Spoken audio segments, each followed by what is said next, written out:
Now, he's been called the John the Baptist to Peter Obi's messianic figure, a voice in Nigeria's political wilderness that began the process of amplifying the cry for change.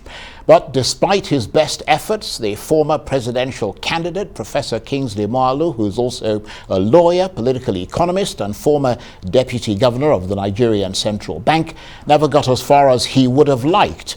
And you could argue that he's become the latest instance of a recurrent technocratic tease in Nigerian politics, as the Council on Foreign Relations put it. Professor Moghalu recently resigned from his membership of the African Democratic Congress, or ADC, on what he said were grounds of principle after the party's recent presidential primaries. And he's opted not to be a candidate in this election cycle. Nevertheless, the kind of revolution that we're seeing today in the psyche of Nigeria's youths was the kind that he was aiming to start. This incredible groundswell of support for good governance and the mass mobilization of the youth to try to actualize it with their votes. So what happens next for him politically? Well, for more on his political future and Nigeria's as the election draws near, I'm joined now in the studio by the lawyer, political economist, and former deputy governor of the Nigerian Central Bank, Professor Kingsley Moghalu, who served as a UN diplomat and is president of the Institute of Good Governance and Economic Transformation in Abuja. Thank you very much indeed for joining us. Thank you, Charles. Just basically, I bet you could tell a few stories about the game of politics in Nigeria, with all the deception and scheming that goes with it, having been in it, of course, for the last few years. Yes, certainly. I mean, but I'm not discouraged by that. We do it out of humility and a desire to serve the Nigerian people and to take Nigeria out of backwardness into progress. That's why some of us got into politics. But certainly, politics in Nigeria is a completely unregulated enterprise. There you will see the good, the bad, the ugly. You will see entities, non-entities, and empty-headed entities. So there's all sorts, but you have to grapple with it. You've got to accommodate them. Yes, absolutely. And you said that you resigned from your party, the African Democratic Congress, or ADC, and what you said were grounds of principle after the party's presidential primaries. What really happened to make you throw in the towel and abandon that sizable ambition to be president of Nigeria? Well, first of all, I do not, preclude what the future may bring for me simply because I have resigned from a political party. So let's get that clear. I will remain engaged. I will remain committed to the fight for good governance in this country. But you did say you were not going to run this cycle. Yes, right, clearly. Okay. The reasons why I resigned from the ADC, I put it quite clearly in the letter of resignation. And that is this: the party leadership and the candidates had an agreement that the party would provide accommodation and transportation for all the delegates to the convention of the party in Abeokuta. This decision was reached. The chairman put out a circular that said that any party delegate or any party candidate seen, getting involved in vote buying and all those kinds of things would be punished. So we took that decision to avoid monetizing the primary. But the party failed to execute that agreement. So it walked back from what it put on paper. And that left candidates such as myself at a disadvantage because we believed them that the party would take care of everything. And so they didn't. And that created the room for a lot of corrupt practices. And so I said, therefore, for me to remain a member of the party would amount to validating what I consider, and anybody would consider, political corruption. Well, let me just say that obviously we weren't there, and Arise News, we always remain down the middle. No, I'm speaking and we're also giving members of the ADC the opportunity to come on the program tomorrow and give their side of the story, because we've got to obviously balance this. But I know. Before you continue, Sure. I want you to note that I have not spoken about any individual. I know that I've received a lot of attacks personally in the press, but I've chosen not to get into the mud with anybody.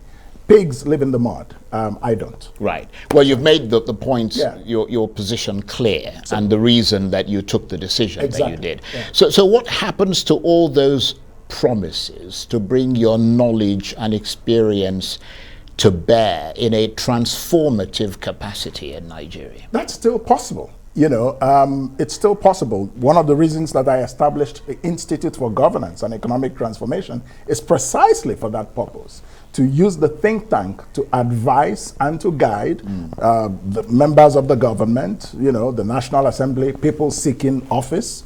So there are many ways of continuing to contribute. You can contribute by being a candidate, obviously.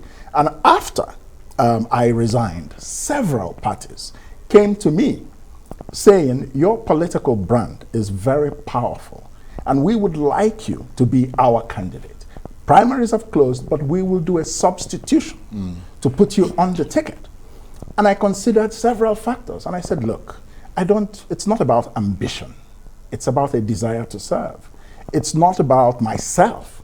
It's about Nigeria. So must I run in this cycle? And I answered myself, no. But it's also a practical decision, isn't it? Yes, of course. The winnability of yes, because of course that was a setback. And for you to now come back on another platform, it might create the impression of desperation and all of these things. And I just didn't want that. And I also, being, as you said, you mentioned the phrase John the Baptist. I had been calling for a third force to emerge, or at least something apart from the two major parties to challenge them. And I figured that if I come back, seeing what was already going on, then I'm coming back essentially to divide the vote for my own ambition. And I chose not to. Right. Yeah. So you're not running for president clearly in 2023, but many people supported you. Yes. What will you now do with the goodwill that you garnered in the run-up to 2023 and in 2019? Is there a particular direction that you're asking those people to go? Yes. Now, I have political support from a few millions, direct support. I mean, between our support groups, who number in total about 100 to 150,000 people, and the votes of their networks, which come to several million votes that I would have either gotten or influenced. We have said to them, I've said to them, look, first, I'm not joining any other political party for the 2023 cycle. And I've said to them, you can vote for the candidate you consider to be closest to the values that we have stood for. And we're still watching the situation. The campaigns have not begun yet. And there's still quite some time to give, even further guidance if need be. But of course, there's a lot going on right now. I mean, I was going to ask you, what's your reaction to what can only be described as the P2B phenomenon in Nigeria? I think it's a good thing. It's a very valid and legitimate, candidacy and movement. We have been calling for the young people to get more involved in their future in this country. And so to see that, begin to happen in a very forceful way, I think it's a good development. And you've seen and read about, obviously, the frontline candidates. Of course. Who do you think is the right person for the job? I mean, which of them do you believe will lead Nigeria to a better place? And whoever is the best among them. You're being diplomatic, aren't you? Well, I have been a diplomat. Okay, let's move away from that. What's your reaction to the choice of a Muslim ticket by the APC? Well, it's a political calculation, like you said in your previous program, obviously designed for electoral victory. But Nigeria being what it is, I'm also not surprised at the reactions that we're getting from several constituencies. So it's a democracy. There's no law against it. So it has to be tested at the polls. But beyond all of this, I worry very deeply about the security situation in this country, the economic situation in this country. Nigeria is, first of all, it has become an organized crime syndicate. And even no less a person than the CEO of Chevron just used a phrase like that. oil theft of at least a third of Nigeria's oil production.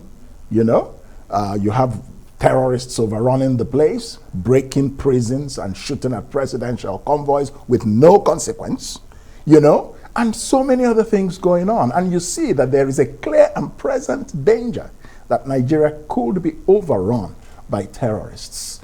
So this has implications for the elections as to whether or not they can actually hold, or if they hold, will result in a transition. Or if there is a transition, whether the next government can actually hold the line. And let me give advice to President Buhari. There are two things President Buhari must do, and whoever comes after him must do.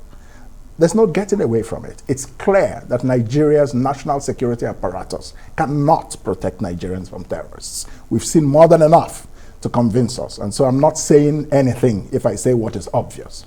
Now, we need to bring in foreign help. I propose, and I recommend, that the president should bring in some mercenaries to fight the terrorists. Nigeria is a signatory to the International Convention against the use, hiring, and financing of mercenaries. They signed it in the late 1980s, but they have not ratified it. So therefore, it's not law in Nigeria. So that gives us a window to bring in mercenaries whose task they're paid. The task is to defeat these bad guys. And there's precedent for that. There's precedent for that. You know, take the battle to the bad guys. Wipe them out. Don't come back and keep, after they have struck, you read the book of Lamentations to us all the time. That's not right, because our lives deserve to be protected. That's your number one job. So bring in mercenaries, take the battle to the enemy. While you're doing that, reorganize the Nigerian armed forces. It's very clear there are valid allegations of compromise, that the security networks may be compromised by some of these terrorists. So that's a very valid fear. Right. So this is very important. And between this and the economic collapse that's going on, inflation is wiping out the quality of life in Nigeria. You know, I was just reading today a story that mama puts that sell, you know, amalana, wedu, and all these, you know, foods to contract workers or maintenance workers and things like that. You can't find them anymore because they cannot afford the price of food stuff in the market. So that business line is being destroyed. So inflation is huge. Our debt is horrible, 40 trillion naira. And we are spending 96 kobo of every 1 naira paying debt. We'll soon get to the point where it will consume, debt repayments will consume every revenue we have in this country. What does this mean for whoever is coming into power in 2023? It means bad news, it's basically. Very bad news, and calls for a leadership of extraordinary ability and political will to protect the homeland and to transform the economy. There are few mortals who have that combination. I venture to say that I am one of them, but what happened, happened. Right. So that's okay, and I hope other people can also carry those kinds of tasks forward. Well, on that thoroughly depressing note, I want to thank you very much indeed for coming in to talk to us, Professor Kingsley Moghalu, who is a lawyer, a political economist, and of course the former governor of the Nigerian Central Bank, who was also a diplomat at the United Nations. Thank you very much indeed. Thank you, Charles.